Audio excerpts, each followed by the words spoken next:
Hindi tayo dapat na nangangamba sa paggamit ng confidential funds. Talagang nakalaan yan sa mga kalaban ng Estado. Ano po masasabi ninyo patungkol sa intelligence fund po ng Pangulo? Unang-una, yung intelligence fund, hindi dapat na didiskutehan yan eh. Hindi kailangan.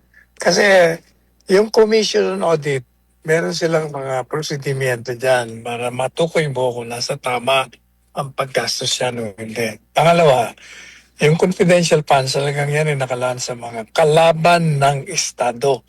Kaya nga, di ba,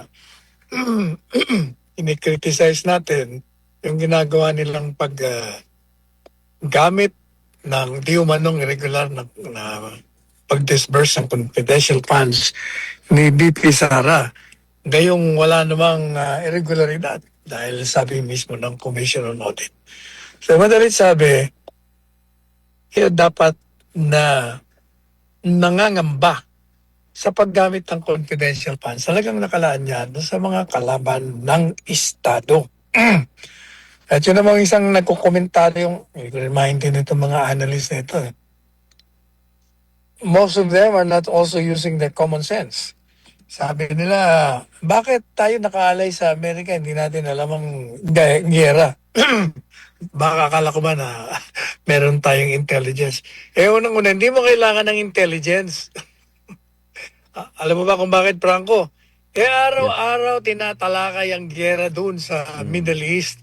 Halos araw-araw nagbabantay itong si Trump na magdideklara, gegirahin niya. So hindi mo kailangan ng intelligence yan. Alam na natin na mangyayari yan.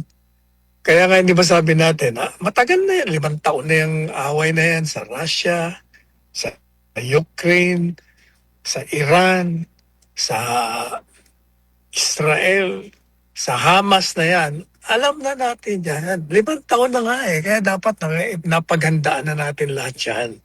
Pero hindi. Nakatutok masyado sa pagpapatanggal kay BP Sara bilang presidente. Pag-disqualify sa kanya bilang kandidato.